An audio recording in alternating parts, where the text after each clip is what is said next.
Hello friends, कैसे हैं आप सब। तो आज हम पढ़ेंगे जियोग्राफी का क्वेश्चन। वर्ल्ड जियोग्राफी का क्वेश्चन हम लोग कवर कर रहे हैं। प्रीवियस ईयर अभी तक की जितने भी बीपीएससी में पूछे गए वो सारे इसमें हैं। तो आप इस बुक को एक बार ज़रूर पढ़िए अगर TRE-4 एग्ज़ाम की तैयारी कर रहे हैं तो। टेलीग्राम चैनल से जाकर आप इसका PDF भी पढ़ सकते हैं।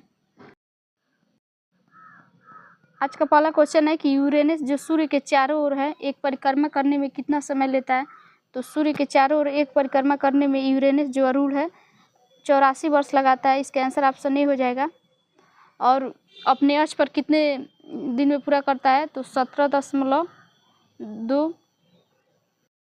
घंटों में पूरा करता है अपना एक चक्कर। जो अपने अक्ष पे कितना देर में पूरा करता है तो 17.2 घंटे में। अगर सूर्य का पूछेंगे एक परिक्रमा तो 84 वर्ष लगाता है। इसका एक्सप्लेनेशन देखिएगा कि जो यूरेनस है अरूण वह ग्रह सूर्य के चारों ओर एक परिक्रमा करने में 83.7 वर्ष पृथ्वी का समय लेता है, जबकि अपने अक्ष पर पूरा करने में 17.2 घंटा लगाता है एक चक्कर पूरा करने में।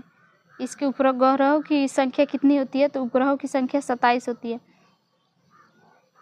अगला क्वेश्चन है कि जियोडेसी वह विज्ञान है, यानी कि जियोडेसी का अध्ययन हम लोग करते हैं, किसका अध्ययन करते हैं या किससे संबंधित है, ये क्वेश्चन पूछा है। तो इसका आंसर होगा पृथ्वी के आयाम से। इसका आंसर ऑप्शन बी हो जाएगा। जियोडेसी का वह विज्ञान है जिससे पृथ्वी के आयाम का अध्ययन करते हैं। इसका एक्सप्लेनेशन दिया है कि जियोडेसी पृथ्वी के 3 मूलभूत गुणों को सटीक रूप से मापने और समझने का विज्ञान है। ये गुण है पृथ्वी का ज्यामितीय आकार, अंतरिक्ष में जो पृथ्वी का अभिन्यास है और पृथ्वी का गुरुत्वाकर्षण क्षेत्र है। इसके साथ ही यह समय साथ ही उपयुक्त गुणों में परिवर्तन का अध्ययन भी करता है। इस प्रकार जियोडेसी वह विज्ञान है जो पृथ्वी के आयाम की माप से संबंधित है। अगला क्वेश्चन है कि निम्नलिखित में से कौन सा जोड़ा सही सुमेलित है, यानी कि सब इसमें कौन सा जो ऑप्शन दिया है वो सही है। तो उत्पादक में हिरण दिया है तो हिरण प्राथमिक उपभोक्ता हो जाएगा, इसलिए ये ऑप्शन गलत हो जाएगा। और प्राथमिक उपभोक्ता तेंदुआ नहीं होगा क्योंकि तेंदुआ द्वितीयक उपभोक्ता है। और गौ उपभोक्ता जो दिया है ये घास नहीं है। और अपघटक जीवाणु, तो ये ऑप्शन सही है कि जो अपघटक होते हैं वो जीवाणु होते हैं। तो इसका आंसर ऑप्शन डी सही है। और प्राथमिक उपभोक्ता कौन से होते हैं तो हिरण हो जाएगा और उत्पादक में घास हो जाएगा। और जो तेंदुआ है वह द्वितीयक उपभोक्ता हो जाएगा। इसका एक्सप्लेनेशन दिया है कि जो उत्पादक दिया है तो उत्पादक घास हो जाएगा और प्राथमिक उपभोक्ता हिरण को कहते हैं। और अपघटक कौन सा है तो जीवाणु है, द्वितीयक उपभोक्ता तेंदुआ है। अगला क्वेश्चन है कि निम्नलिखित में से किस महाद्वीप का सबसे बड़ा, मतलब सबसे बड़ा नहीं सबसे कम भूभाग है। तो इसका आंसर हो जाएगा ऑस्ट्रेलिया का। सबसे क्षेत्रफल की दृष्टि से सबसे छोटा है ऑस्ट्रेलिया। इसका आंसर ऑप्शन सी हो जाएगा। विश्व के 7 महाद्वीपों में सर्वाधिक क्षेत्रफल एशिया का है, जबकि सबसे कम क्षेत्रफल ऑस्ट्रेलिया का है। अगला क्वेश्चन है निम्नलिखित में से कौन सा उष्णकटिबंधीय घास का मैदान है। तो उष्णकटिबंधीय घास का कौन सा मैदान है, सवाना है। इसका आंसर ऑप्शन बी हो जाएगा। इसका एक्सप्लेनेशन क्या दिया है कि अफ्रीका के जो सवाना मैदान है उसमें उष्णकटिबंधीय घास के मैदान पाए जाते हैं। और जो उत्तरी अमेरिका है उसके घास के मैदान को क्या कहते हैं तो प्रेरीज कहते हैं। इसका प्रेरीज होगा। अगर पूछेगा क्वेश्चन कि उत्तरी अमेरिका के घास के मैदान को क्या कहा जाता है तो प्रेरीज कहा जाता है। और दक्षिण अमेरिका के घास के मैदान को तो पम्पास कहा जाता है। और उष्णकटिबंधीय जो अफ्रीका के तो उसको सवाना कहा जाता है। इसका आंसर ऑप्शन बी सही था। अगला क्वेश्चन है कि किसके मध्य औसत दूरी एक खगोलीय इकाई है। तो किसके मध्य औसत दूरी एक खगोलीय इकाई है, पृथ्वी और सूर्य के बीच। इसका आंसर ऑप्शन ए हो जाएगा। इसका एक्सप्लेनेशन दिया है कि खगोलीय इकाई पृथ्वी और सूर्य के बीच की औसत दूरी है। खगोलीय इकाइयों का उपयोग आमतौर पर कहाँ होता है तो हमारे सौरमंडल के भीतर दूरियों को मापने के लिए किया जाता है। तो एक खगोलीय इकाई बराबर जिसको ए भी से तो इक्वल टू क्या होगा तो 1.496 इंटू 10⁸ मीटर होता है। अगला क्वेश्चन है कि भौगोलिक अपर्दन चक्र की संकल्पना किसने प्रस्तुत की थी। तो भौगोलिक अपर्दन चक्र की संकल्पना WM डेविस ने किया था। इसका आंसर ऑप्शन बी हो जाएगा। WM डेविस है जो जिसको विलियम मॉरिस डेविस कहा जाता है, इसने भौगोलिक अपर्दन चक्र की संकल्पना प्रस्तुत की थी। वही वाल्टर पेक ने डेविस के सिद्धांत में संशोधन करते हुए एक मॉडल प्रस्तुत किया था और उसका नाम क्या दिया था तो मार्फोलॉजिकल एनालिसिस। तो जो वाटरपेक है, इसने डेविस के जो सिद्धांत है उसमें संशोधन कर दिया और उसका नया नाम क्या दिया, तो मार्कोलॉजिकल एनालिसिस। अगला क्वेश्चन है कि किसी स्थान पर मानक समय जो होता है उसको निर्धारित करने का आधार क्या है, तो किसी स्थान का मानक समय निर्धारित करने का आधार प्रधान मध्याह्न रेखा है। इसका आंसर ऑप्शन डी हो जाएगा। इसका एक्सप्लेनेशन दिया है कि प्रधान देशांतर रेखा है उसको अंतर्राष्ट्रीय देशांतर रेखा या ग्रीनविच देशांतर के नाम से जाना जाता है। यह रेखा इंग्लैंड के ग्रीनविच रॉयल ग्रीनविच ऑब्जर्वेटरी से होकर गुजरती है। 0 अंश देशांतर पर स्थित इस रेखा द्वारा अंतर्राष्ट्रीय मानक समय का निर्धारण किया जाता है। 180 देशांतर रेखा को अंतर्राष्ट्रीय तीसरी रेखा के नाम से जाना जाता है। जो प्रधान मध्याह्न रेखा है उस निम्नलिखित देशों से होकर गुजरती है। कौन कौन सा देश है देखिएगा, यूनाइटेड किंगडम है, दूसरे नंबर फ्रांस है, स्पेन, अल्जीरिया, माली, बुर्किना फासो, टोगो और घाना। तो ये क्वेश्चन आता है कि प्रधान मध्याह्न रेखा से गुजरने वाले देश का नाम बताइए, तो ऑप्शन में 4 ऑप्शन दे देते हैं, इसमें से एक देश का नाम नहीं रहता है, तो आप लोग इसको याद कर लीजिएगा। इससे जब क्वेश्चन ऑप्शन में आएगा तो आप लोग को पता चल जाएगा।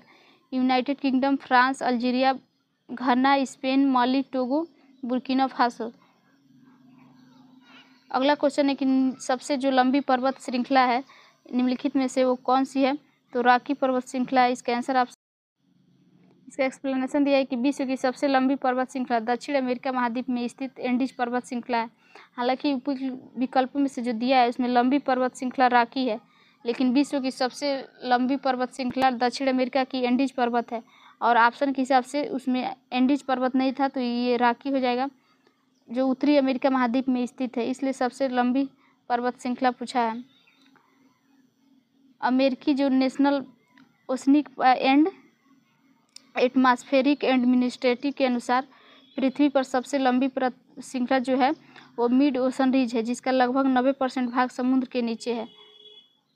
अगला क्वेश्चन है कि क्रॉल एक प्रकार का निर्मित संरचना है, तो क्रॉल एक प्रकार की निर्मित संरचना है क्या है, तो दक्षिण अफ्रीका की। इसका आंसर ऑप्शन नहीं हो जाएगा। दक्षिण अफ्रीका की एक निर्मित संरचना क्रॉल है। जो क्रॉल है वो दक्षिण अमेरिका नहीं अफ्रीका में लकड़ियों और झाड़ियों आदि से मवेशियों के बाड़ों के चारों ओर गोलाई में समानता बनाई जाती है झोपड़ी नुमा संरचनाओं को। अगला क्वेश्चन है कि दुनिया के कुल बड़े बांधों की संख्या का लगभग आधा हिस्सा किस देश में है, तो किस देश में, चाइना में है, उसके बाद भारत में है, तो इसका आंसर ई हो जाएगा, उपयुक्त में से कोई नहीं।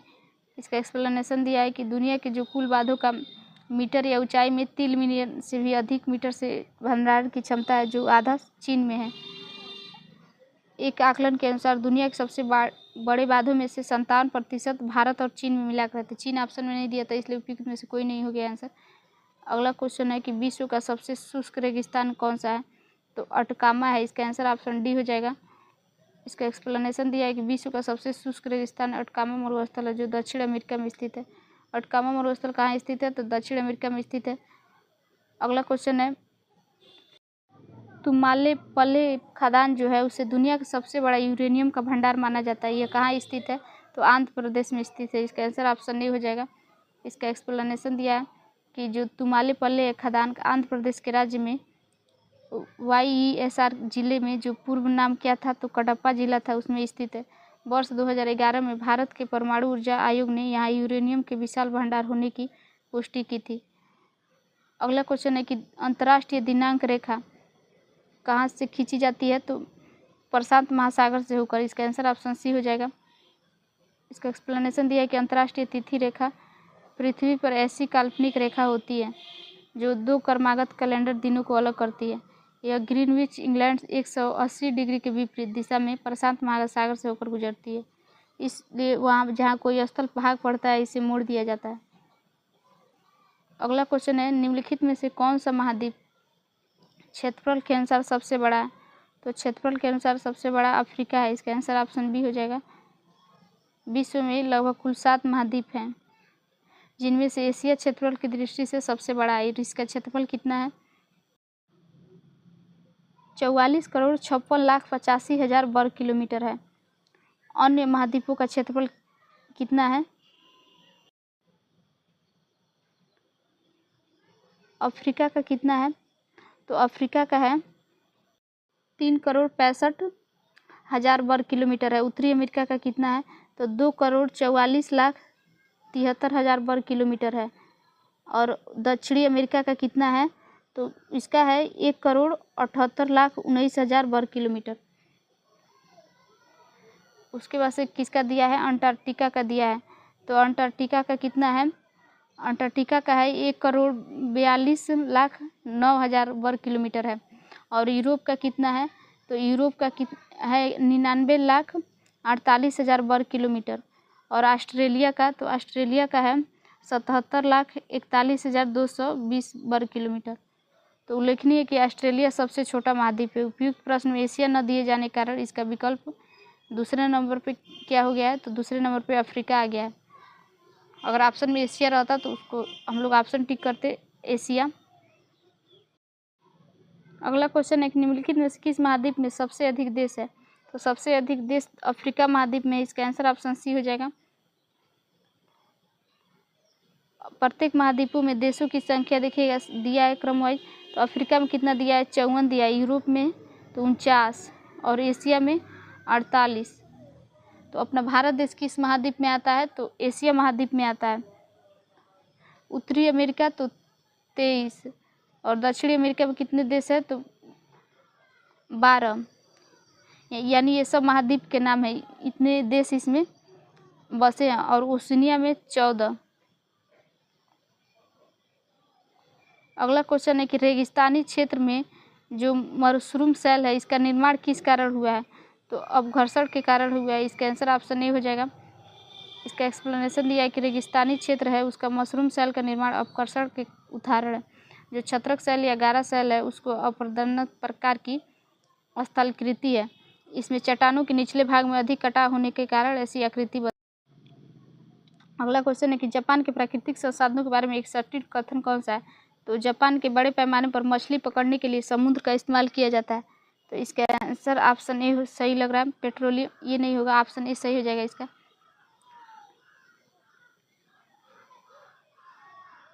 जापान के जो प्राकृतिक संसाधन उनमें सबसे प्रमुख या सर्वाधिक प्रमुख समुद्री मछलियां हैं और मत्स्य वहाँ की प्रमुख आर्थिक गतिविधि है। वहाँ खनिज काफ़ी कम मात्रा में पाए जाते हैं। जो खनिज संसाधन वहाँ की भूमि पर वनों का बाहुल्य है। जापान ने बड़े पैमाने पर मछली पकड़ने हेतु समुद्र का प्रयोग किया था। जापान में प्राकृतिक संसाधनों के विकल्प के रूप में कथन ए सही है।